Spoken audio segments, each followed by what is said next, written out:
সুদে টাকা ধার নিয়ে সময় মেটাতে না পারায় অপহরণ, মারধর করে হাত পা ভেঙে দেওয়ার অভিযোগ। মালদহে ইংরেজবাজারে বেসরকারি অর্থলগ্নি সংস্থার বিরুদ্ধে গুরুতর অভিযোগ। পুলিশের হস্তক্ষেপে উদ্ধার অপহৃত ব্যক্তি।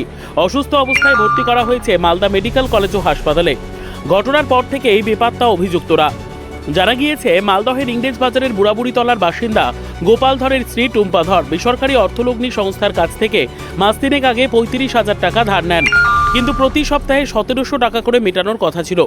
এক সপ্তাহ টাকা না দিলে জরিমানা ধার্য করা হতো 500 টাকা। অভিযোগকারী টুম্পা ধরের দাবি, আর্থিক অসুবিধার কারণে 3 সপ্তাহ টাকা মেটাতে পারেননি তারা। এরপরে প্রথমে টেলিফোনে হুমকি দেওয়া শুরু হয়। পরে দিন দুয়েক আগে স্বামী গোপাল ধর বাড়ি ফেরার সময় তাকে অপহরণ করে অর্থলগ্নি সংস্থার লোকজন। তাকে তুলে নিয়ে গিয়ে গোপালপুর এলাকায় একটি বাড়িতে আটকে রাখা হয়। এরপর পরিবারের লোককে ফোন করে 50,000 টাকা দাবি করা হয়। এমনকি টাকা মেটাতে সমস্যা রয়েছে বলে জানালে স্ত্রী এবং মেয়েকে কুপ্রস্তাব দেওয়া হয় বলেও অভিযোগ।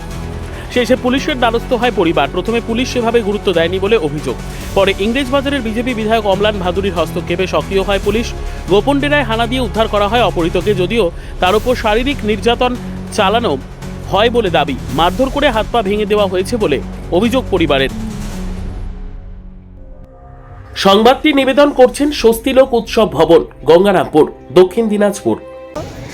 লোনটা আমি কিস্তিটা ঠিকঠাকই দিই। সামনে 3 তারিখে আমার কিস্তি আমি দিয়েছি। রাত্রি অনলাইনে পাঠিয়েছি আমি কিস্তি। 9টা থেকে 8:30টার মধ্যে আমি কিস্তিটা দিয়েছি। গত 3 সপ্তাহ আমি কিস্তিটা আমি দিতে পারিনি। আমার মেয়ে আছে প্রেগনেন্ট, ডেলিভারি, সে একটু অসুস্থ ছিল, হসপিটাল ভর্তি হয়েছি। আমরা সবাই একটু অসুস্থ হয়েছি বলে আমি কিস্তিটা দিতে পারিনি। আমি এর জন্য আমাকে ফোন করে, আমার বড় ফোনটা ভেঙে গেছে, আমাকে ফোন করে যে কিস্তির কথা।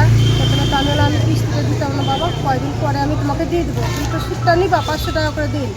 তো আমাকে বললো টাকাটা আমার লাগবে, তুই টাকা দিবি না, টাকা আমার লাগবে, আমার টাকা চাই না, তুই কোথায় আছিস বল, আমি তোর সঙ্গে থেকে আমি টাকা শোধ করতে চাই। আমি বললাম যে তুমি এসব কথা কেন বলছো আমাকে, টাকাটা কি আমি তোমাকে দিব না? বলছিলাম কালকে সকালে তারপরে কাছে গিয়েছি বলে আজ আমার স্বামীকে আমি পেয়েছি। কোথায় পেলেন?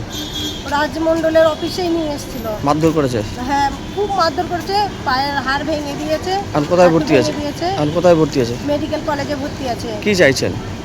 আমি চাইছি আমাকে যে প্রশাসন যে আমাকে সহযোগিতা যদি করতো, পুলিশ প্রশাসন, তাহলে আজ আমার এটা হতো না। এটা দোষীরা কি অ্যারেস্ট হয়েছে? না, হয়নি এখনো। কোথায় দ্বারস্থ হবেন এরপরে? আমি ওই ইয়ের কাছে যাব, পুলিশ প্রশাসন। হ্যাঁ, আর না হলে আমি যাব মুখ্যমন্ত্রীর কাছে যাব। সর্বোত্তম সুযোগ সুবিধে রয়েছে আতিথেয়তায়।